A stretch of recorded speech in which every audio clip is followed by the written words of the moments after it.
Professeur Michel Galinier, bonjour. Je vais d'abord vous laisser vous présenter. Écoutez, je suis le professeur Michel Galinier, donc je suis responsable du service de cardiologie du CHU de Toulouse à Rangueil. Je suis spécialiste dans les sciences cardiaques.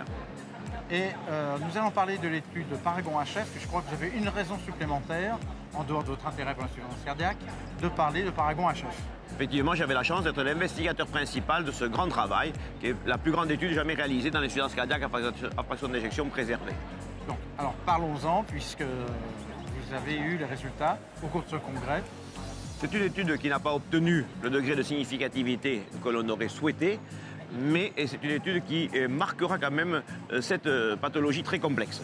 Alors on n'a pas réussi à démontrer une diminution de la mortalité totale, de la mortalité cardiovasculaire, mais on ne réussira jamais, parce que si vous regardez tous les essais antérieurs, ça n'a jamais été fait, et que la mortalité dans ce syndrome est en fait due essentiellement aux comorbidités. On ne meurt pas du cœur tellement dans l'insuffisance cardiaque parce que les gens préservés, on meurt du rein, on meurt du diabète, on meurt des pathologies associées.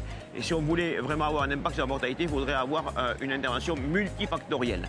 Donc il n'est pas finalement trop grave de ne pas démontrer une diminution de la mortalité par un seul impact thérapeutique. Par contre, on avait la prétention de démontrer une diminution des réhospitalisations qui sont particulièrement fréquentes dans ce syndrome.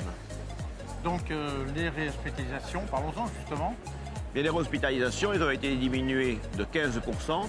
Et on n'a pas eu de chance. Hein. Le P, il est à 0,051. Donc il aurait fallu de 7 événements supplémentaires et donc un suivi un peu plus prolongé pour démontrer un impact sur les réhospitalisations qui sont vraiment le problème essentiel de cette pathologie qui est source de décompensation itérative entrecoupée de périodes de stabilité. Et donc je ne pense pas qu'on puisse dire que l'Entresto, parce que pour le nommer, n'a pas eu d'effet. Hein. Et puis, surtout, on l'a comparé au valsartan à forte posologie. Et probablement, si on l'avait comparé au placebo, on aurait eu un bénéfice. Il faut toujours revenir aux fondamentaux. Quand on dit 0,051, 0,51, c'est 1 pour 1000. Ça fait pas beaucoup. Hein. Ça fait pas beaucoup. Ça fait pas beaucoup et je reviendrai au comparateur. Hein. Antérieurement, on avait comparé les ARA2 à forte posologie au placebo.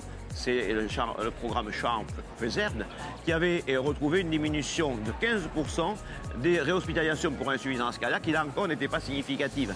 Si on s'amuse à faire le petit jeu suivant, 15% entre les ARA2 et le placebo, puis ensuite quand on compare le sacubitril/valsartan aux ARA2, 15%, ça fait 30%, on n'a pas le droit de le faire.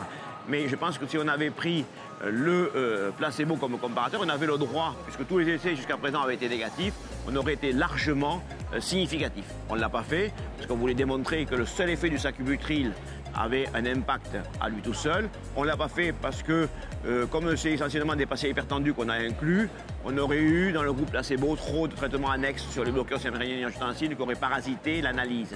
Donc on a été honnête, bien, on n'a pas tout à fait gagné, mais il y a quand même des analyses en sous-groupe qui sont particulièrement pertinentes. L'honnêteté a un prix. La honnêteté a un prix, mais les analyses en sous-groupe laissent beaucoup d'espoir. Premièrement, il y a l'effet sur le sexe. Figure-toi que si vous aviez une insuffisance cardiaque à fraction d'éjection préservée, eh bien vous ne tireriez pas bénéfice de l'Entresto, tandis que si vous étiez une femme, vous le feriez. Les analyses en sous-groupe montrent une diminution de plus de 27% du critère primaire chez les femmes, alors qu'il y a une augmentation de 3% du critère primaire chez les hommes. Il y a un impact du sexe extraordinaire et on l'expliquerait par le fait qu'on a probablement inclus des patients qui avaient une amylose à transthyrétine sauvage, ex-amylose sénile, qui est une particularité du sexe masculin. Il y a 9 hommes pour une femme, et probablement dans cet essai où on n'avait pas exigé une batterie d'examens pour démontrer l'existence d'une amylose ou pas, malgré le fait qu'on ait pris des patients hypertendus, on a eu certainement des patients qui avaient une amylose, et l'amylose n'est pas améliorée, voire peut être aggravée par l'inhibition de la népridésine. Et donc, le sexe ratio laisse voir un espoir. Si ça marche chez les femmes, en fait, ça marche également dans l'insuffisance cardiaque à fraction préservée. Faut-il encore qu'on ait exclu les patients qui ont des cardiopathies restrictives ou les vasodilatateurs ne marchent pas, surtout ceux qui bloquent la népridésine, peut-être.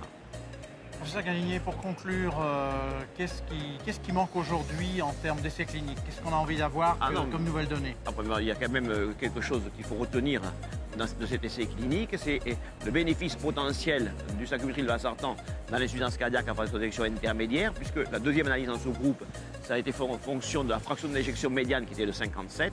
au-dessous de 57%, on tire un bénéfice sur le critère primaire d'association sacubitril/valsartan. Au-dessus, non. Donc c'est certainement un excellent traitement de l'insuffisance cardiaque à fraction d'éjection intermédiaire, plus un CTC qui avait été prévu il y a 7 ou 8 ans, et donc qui ne tenait pas des normes actuelles de diminution de la fraction d'éjection préservée de 50, c'était 45. Et on a toute une frange de patients entre 45 et 57 qui tirent un bénéfice réel du sacubitril/valsartan. Et donc probablement ce produit est un des traitements de fond de l'insuffisance cardiaque à fraction d'éjection intermédiaire qui représente quand même 20% de notre population.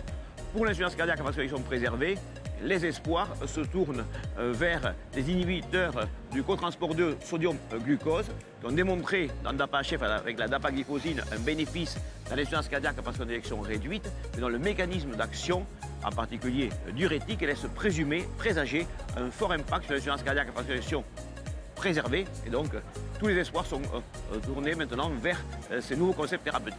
Merci beaucoup.